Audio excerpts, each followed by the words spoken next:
Welcome. Baruch atah Adonai Eloheinu melech haolam asher kitshanu b'mitzvotav v'tzivanu la'asok b'divrei Torah. Amen. Amen. Thank you, guys. All right. So we were talking about, let's just go back here for a second, right? This was the point. So we're talking about the various types of, could I say, taxation imposed on the Jewish people by the Torah. And I believe that in some ways, taxation is a foundation of civilization. In other words, the idea, of course, that taxes go to take care of something that's supposed to be for the good of everyone, even those who are not privileged. So he's talking about, up there, he was talking about grain and produce, and talking about the fact, the way Rashi helped us understand it is that there's a certain order in which this has to be done, right? So let me look and see if I can find it here, right? So here we go. So mle'atcha, just to review for a moment, right? This is bikurim, that is first fruits. So taking first fruits, dimacha we understood as meaning the truma, right? And then let's see what else. Then I think we had something else. Oh yes, the ma'asar, the tithe. So we had the first fruits. They were taken up to Jerusalem. We had the truma, that was the portion that was given to the priests, and then the ma'asar, the tithing, the 10th part that would go to the Levites. There was actually a second tithe that's mentioned elsewhere, there was a 7-year cycle. In the first 3 years, the 1 and 2, and years 4 and 5, that second tithe would be taken up to Jerusalem. It's called Masar Sheni, which just simply means second tithe. So it's a tithe after that first tithe. And there's some interesting rules involved in that. And in years 3 and 6, that second tithe would go to the poor. It was known as Masar Oni, and would go to the poor. So just some basic systems. Now here we go on. We're going on now, and he says, "Kain ta'aseh l'shorcha l'tzonecha." That is to say, you should do the same procedure to your oxen and your sheep. V'shiva'at yamim yeh imimo. So this is actually a new idea. Forgive me. This is before anything else is done. In other words, before you take a sacrifice or anything else. This is the way this is reading. Kain ta'aseh la shorcha l'tzonecha. Thus you shall do to your oxen and your cattle. Shiv'at yamim yeh imimo. It is supposed to, after the animal is born, it needs to remain with its mother for 7 days. Bayom hashmini, on the 8th day, titnoli, then you can give it to me. You should give it to me. So again, this is basically the same idea that things are separated out, again underlining this idea that we really don't own anything. We are responsible for it. So let's take a look at Rashi. Shivat yamim yeh imimo, it shall remain 7 days with its mother. Zo azarha lekohen, right? So this is interesting. Rashi says this is actually a prohibition or a warning to the priest. She'imba lemaher et korbano, that if he wants to hurry up and produce the sacrifice, lo yimaher kodem shmona, that he shouldn't do it any earlier than the 8th day. So I think if I were to try and visualize what's going on, okay, that the priest has received this tithe of this animal, and it's possibly that he is given it. It's his animal. So like bikurim, stuff like that.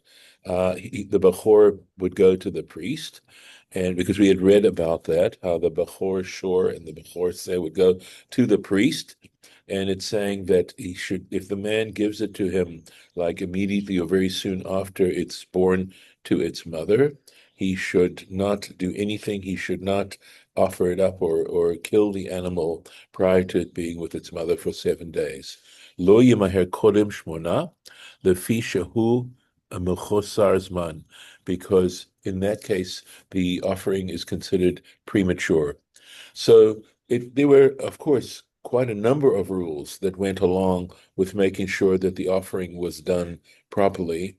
And so you could also, of course, have a situation where an offering was delayed and it would be considered invalid. And here we have an idea that there's also something, a concept of being offered prematurely. And again, it's not a satisfactory situation. Now, let's take a look. Bayom Hashmini, on the 8th day, Tnitnuli, you should give it to me. So on the 8th day, it sounds Yachol Yehova Lavo Bayom. You might think that this means that on the 8th day it has to come on that very same 8th day. Ne'emar kan Shmini. So here in this sentence it says the 8th day, v'ne'emar lahalan, but later on in Leviticus chapter 22, verse 27, in connection with the sacrifices, it says, umiyom hashmini v'hala yeratzeh, that from the 8th day and onwards it shall be acceptable. Ma shmini ha'amur lahalan lahachshir mishmini ulahalan. So just as in later on in Leviticus, when it says the 8th, when it mentions specifically the 8th day, it is saying it is to be understood to mean the 8th day and then onwards. Av Shmini ha'omor kan. So we extrapolate from that verse in Leviticus to the verse here, and so we say that when it talks about the Shmini here, lahachshir mishmini ulahalan, it is to allow us to say that if it's after the 8th day, it's also okay. It gives permission to do it. It makes it kosher. It's acceptable. That's essentially what the word kosher means from the 8th day and following. V'chein mashma'o. So this is, and thus, this is the implication here. Uvayom hashmini ata rashai. So we need to understand here that the 8th day here isn't telling us to do it on the 8th day. It's telling us that we can do it. Rashai, you're permitted, litnoli, that from the 8th day, at this point, it's not considered premature. So we need to read this verse and understand that when it says Shmini here, the 8th, it doesn't mean it has to come on the 8th day, but rather it's from that point on that it's acceptable. And this is the Rashi has taken this from the Mechilta. That's that halachic midrash on the book of Exodus. Va'anshe kodesh tiyunli, you shall be a holy people to me. And exactly what this kodesh is going to mean, we're going to need to examine. What's involved here in being sanctified? Now, this is interesting. Uvasar basade trefa lo tochelu. So this is the prohibition against eating treif meat. It says meat in the field, right? Trefa, that is torn. That's literally what the word trefa means. Lo tochelu, you shall not eat. I'll just finish up the sentence and then we can discuss a little bit. You can see there's quite a lot that's being said here, Torah Tmima. La kelev tashlichun oto. You shall cast it literally to the dog, to the dog. You shouldn't eat it yourself. As a member of the Jewish people, as an Israelite, you're not supposed to do this. So one comment that immediately springs to mind is the fact that, there are people who say we keep biblical kosher, meaning we don't eat pigs and we don't eat that kind of food, any meat that isn't, an ungulate. But on the other hand, we don't insist on it being slaughtered kosher. And again, the laws of kashrut and slaughtering kosher are not to be found in the Torah to speak of. There may be some implication. Well, here's an implication here as to what we mean by treif. So the idea is that there are, according to the oral tradition, there are, in fact, proper ways to ensure that the meat would not be considered torn. So treif has to do with the way the animal is slaughtered. It doesn't have to do, in other words, we're talking about a kosher animal, but the fact that it's slaughtered in ways that are not part of the traditional way of slaughtering an animal, which of course allows the blood to flow after it's cut, after it's the animal slaughtered. And also there are many rules about how the animal is to be slaughtered itself, so that I believe at least it's instantaneous. That when the animal is killed, it's instantaneous. But regardless, even if we want to consider this uh, simply arbitrary, nevertheless, this has to do, as it says, it's tied directly to being Kodesh. And Kodesh, in some ways, means distinct, separated. Let's take a look. For Anshe Kodesh tiyunli, and you shall be holy people to me. Imatim kedoshim, if you act, right, kedoshim, special is the way Dr. Perachovsky, my professor of liturgy, used to translate this word in liturgy class back at HEC. Uprushim. So there's the word. Lahafrish means to separate. In other words, to act in a distinct kind of way. Mishikutse nevelot. So a nevela essentially is an animal that dies on its own, that simply dies on its own. A shikutz is something that's a word that describes something that's detestable. Utrefot, and there is an animal that is literally torn. In other words, it was killed by another animal, is where you get this idea of treif, torn. Hare atem sheli, you will be mine, because it says Anshe Kodesh tiyun li, you will be mine. The imlav, however, if you don't, enchem sheli, you are not going to be mine. So again, this is a challenging concept, and we need to process it in the way that we need to process it. But it is an interesting statement, and at least it gives us a measure of understanding why not eating treif meat was something important, and there it is. And of course, it depends on your relationship to Scripture and the Torah and how you feel its laws apply. And you do what you can do. Ubasar basade trefa. So here it's linking it to meat that is torn in the field. And here against the mechilta. Af babayit chain. It's not limiting it. He's saying even if it's in the house. In other words, even of course if it's taken and done not in the field, right? Ella shediber hakatuv behoveh. But sometimes, and not just sometimes, there are many times when Scripture will frame a law in what is most common or a common situation, and normally the idea of an animal getting torn is out in the field, and it's simply describing it that way. Makom shederech behemot litaref. In other words, a place where cattle would tend to be torn. V'chein, and likewise, Dvarim in Deuteronomy chapter 22, Ki basate matzah. I believe it is. I think that's the word, right? So that she was found he found her in the field. This is a case of rape where the assumption is that the woman was not did not want to be. It's an outright case of rape. It happened in the field. And of course, the question is, was she in fact, did she want to engage in those relations herself? And there's a distinction made between a situation where she's in a town where she needs to call out for help, where if she cried out, then she is not subject to the punishment for the rape or possibly adultery or whatever. Okay. But on the other hand, if it happened in the field, the assumption is that she did cry out and there was no one around to help her.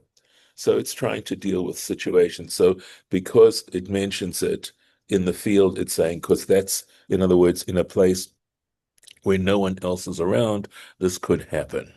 V'chein asher lo yeh tahor mikre laila. This is talking about a situation of someone who is not who experiences a nocturnal emission. But again, this emission of semen happens at night. That's when obviously that happens. It can happen, but it doesn't just apply to that case. That is a low form of impurity, right? Hu hadin le mikre yom. He'd say it's almost it would the situation of being impure would happen certainly if that happened in the day, if he were to pass semen during the day. Ela shediber hakatuv b'hoveh. So Rashi is giving us other examples of where the Torah frames a law just simply in the situation where it normally happens, where a situation that normally happens. Let's see, and I'm trying to think of what that particular abbreviation means. Okay. Uh, Right. Oh, the onkelos tivge. It means, and onkelos, the Aramaic translation, translates, okay, uvasar de talish min chiva, right? So let's take a look. We're right here. Here we go. Uvasar talish min chiva. Animal torn from an animal on account of an animal. Chiva, chaya. Lo techlun, by a wild animal you shall not eat. So that's what Rashi's saying here. So he says, Basar shenitlash al yedei trefat ze'ev. In other words, we're talking about meat that is literally nitlash, means like plucked or separated from by means of the tearing of a wolf or ari or a lion, or min chaya. Okay, or min chaya kshera, or mi beha kshe'a b'chayeha. And we're talking about, it could, let's see what he means, right? So in other words, he's saying meat that was torn from a kosher animal, right? In other words, it could be a deer. Deer are kosher, right? So this would be a chaya, because generally the distinction between chaya and behema is that a chaya is a wild animal and a behema is a domesticated animal. So generally translated as cattle. Kshera b'chayeha, while it is still alive. In other words, killed in a non-shechting kind of situation. That's how we understand this. Let's keep going. Okay. Oh, yes. La kelev tashlichunoto. You shall cast such meat to a dog. And this now is mechilta. So again, we have to be understanding of the context, etc. But what it means is af hu kekelev, right? So it's saying even to a non-Jew. In other words, when it's very insulting, I admit it. It doesn't make me feel comfortable. Again, I have to try and contextualize it, but I'm not trying to, on the other hand, not explain to you what it's saying here. And I think, again, it's those sorts of things that we find in Jewish tradition that we have to understand, at least as we understand it, is not something that we would want to say. And just because it's this way doesn't mean you have to throw everything out. I go back to that wonderful statement in Pirkei Avot that says there are four types of students, that are symbolized by the sponge, the funnel, the sifter, and the strainer. And essentially saying that we need to be able to separate the stuff that is acceptable and perhaps even inspirational from stuff that is less than that. And so the general concept, that is to say that such meat can be consumed by a non-Jew, is fine. I don't have a problem with that. What I do have a problem is that to describe it as a dog or an animal, I think that is, of course, has been that kind of thinking, not limited to our tradition, has been very destructive. But again, we have to apply, if we're going to act like sifters, then and the sifter separates the fine flour from the groats, and we need to be able to separate out the fine flour. And I love that statement in Pirkei Avot because it's saying that we need to understand that there are elements within our tradition that have to be seen as, as the chaff.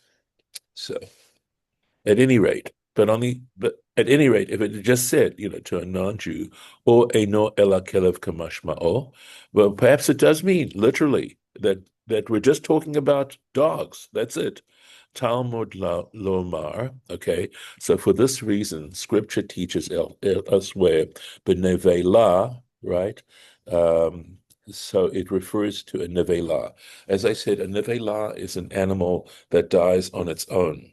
And it says in that context, even though we're not allowed to eat it, in fact, a nevela actually renders impurity as well. Or machor lenochri. It says there, in the case of a nevela, that you can sell it to a non-Jew. And nochri would mean a non-Jew. Kal vachomer l'trefa. So from that, we would understand all the more so a case of tveira, shemuteret bechol hanaot. Okay, so because a trefa, if you want to, for example, make shoes out of the skin of that animal, you can do it.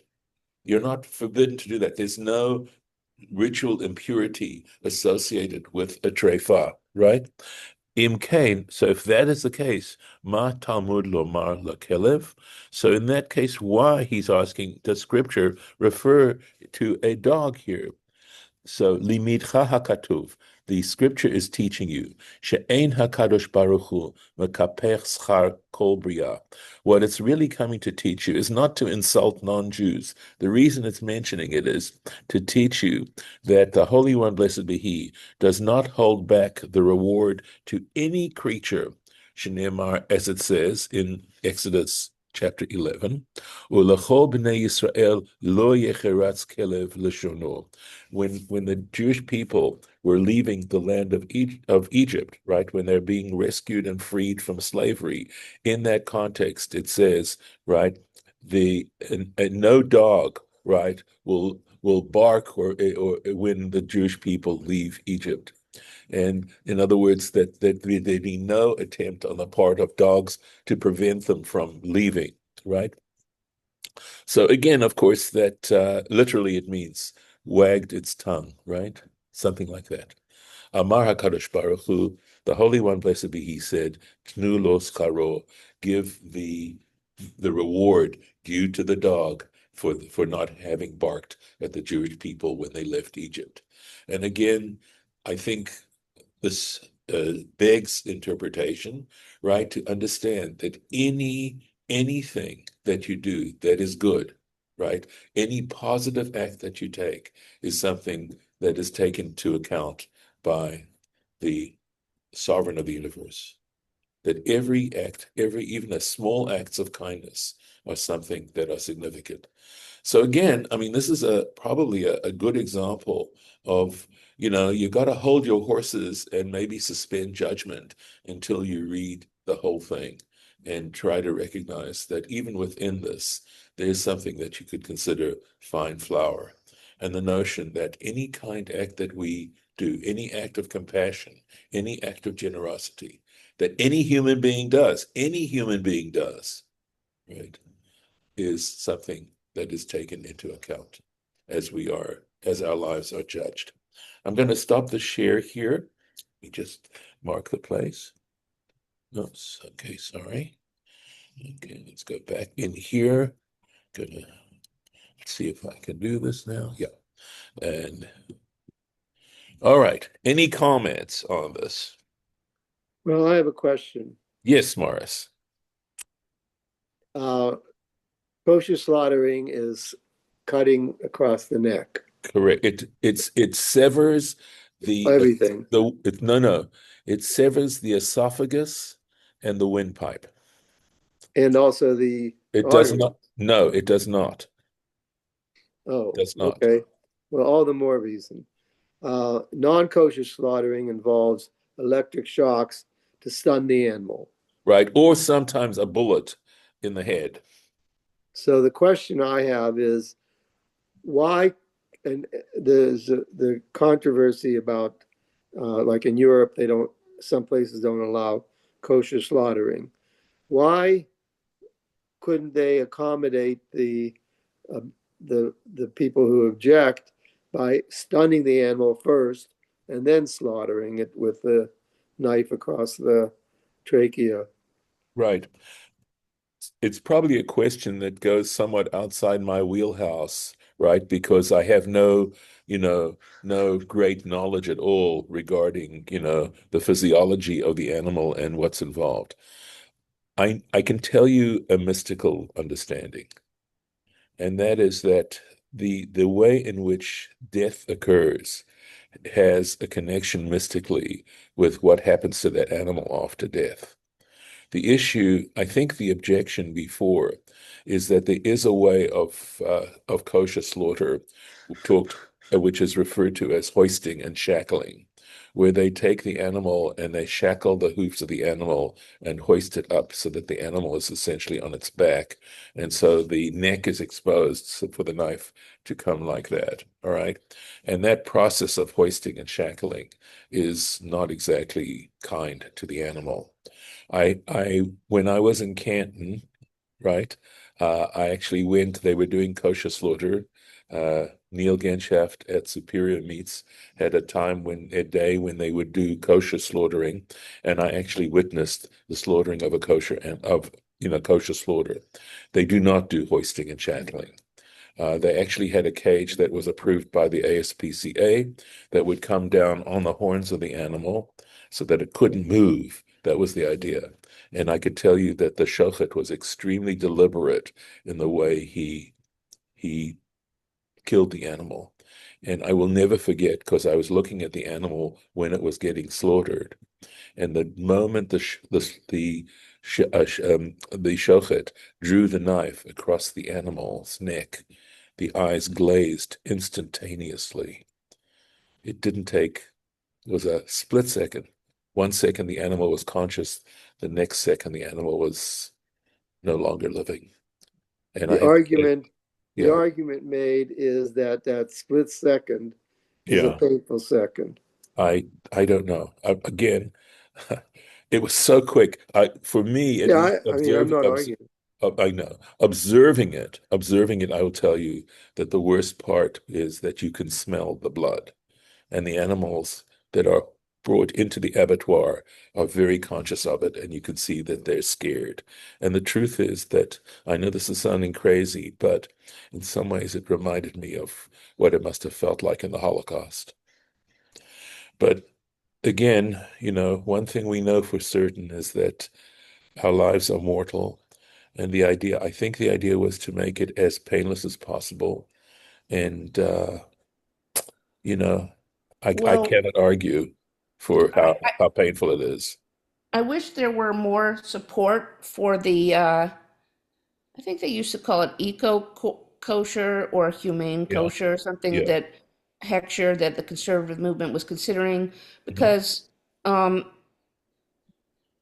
so maybe the animal's death is instantaneous, but the process from birth to death is extremely painful and unfair and uncomfortable. And whenever they can, if they can escape, they run through the city, try to get away as far as they can, because it's just a horrible life. And factory farming, the way they treat, them with food, with the amount of space they have, with just, any amount of autonomy, or they're just treated like chattel, cattle, chattel, and uh, and livestock. They're not treated humanely. And yes, they do have, some sentience and some feelings, and it's just, I mean, it's eggs, it's all of the factory farming, related to animals. And Right. I mean, I generally stay away from the documentaries because I love meat and I really don't want to Agree. see it. Right. I but I'm not a vegetarian, but I do hypocritically, I guess, detest the treatment of the animals. And I don't think, with the Torah saying, supposedly teaching us to be humane even towards animals, it just doesn't make any sense that an animal treated in a certain way could still be considered kosher, Right. I hear edible. you. I So agree with you. so of course we have another law that's actually a Noahide law, meaning it applies to non-Jews as well. That is Aver min Hachai, where and I believe to this day, there were civilizations where because they had no refrigeration, they would actually amputate an animal and leave it to survive, and then consume the amputated part, or bleed the animal or something. There are certain civilizations that drink blood, etc. So, in general, from that is extrapolated the idea that cruelty to animals is forbidden, not just for Jews, but across the board. But So, we don't have a religious government. We have a uh, government that claims well, to be I religious, understand. Right. But we do, I but mean, I know we that, for don't have example, a, religious state to say that, we should treat animals and people better. right. So I know that in California, they are quite concerned about battery farms, where the chickens are basically locked up in cages and just, they're egg machines is what they are, and they Yeah. don't allow that in California. And And they cut their beaks and their I wings know when they I've come in actually seen too. it. I know It's they do. horrible. It is horrible. It is terrible. And the chicks coming down and they're so frightened and woo, No, no, no. It's true. Look, I have seen again, that. I've seen extremes too, okay, where people treat animals better than they do humans. And I've seen So yeah, people mistreat animals. yeah, of course, of I've course. seen, I I know. I witnessed a woman beat a Doberman up with a stick, yes, I hear you. her own pet. Right. I Well, called the police. what about cockfighting? I mean, I think Yeah, that and goes on. dog fighting Yeah, and dogfighting. Yes, indeed. Yeah. and horse racing. Well, Well, as they dope yeah, them, and they make, and yeah, then they, a lot of them don't have a good life after their races, and yes, they're not asking to be, right. bred for Right. Well, it's a human whole big entertainment. subject, but I'll say, I mean, as far as shechting is concerned, it is instantaneous. And I think I can tell you, I was very moved after that experience, that here was a tradition that was really ancient in terms of making sure that the animal was killed as quickly as possible.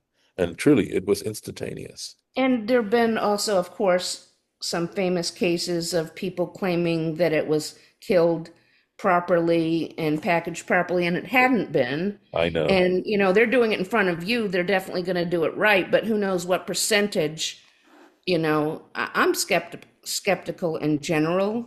Yes. So, As I'm aware of. Yes.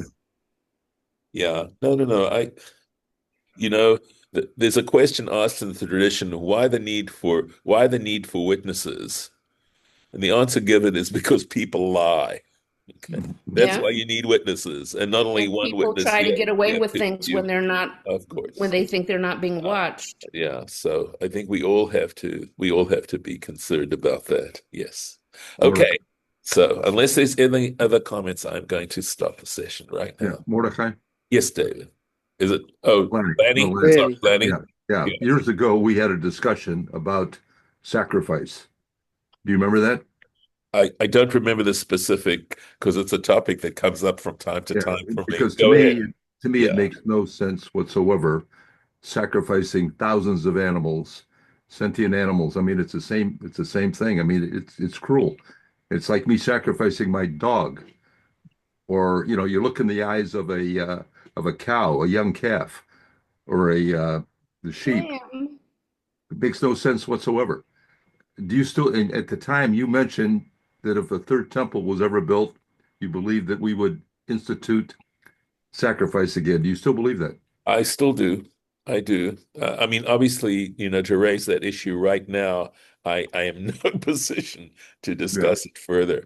Again, it has to do with how it's done and how we look at death in general, How do we understand death in general and our mortality in general?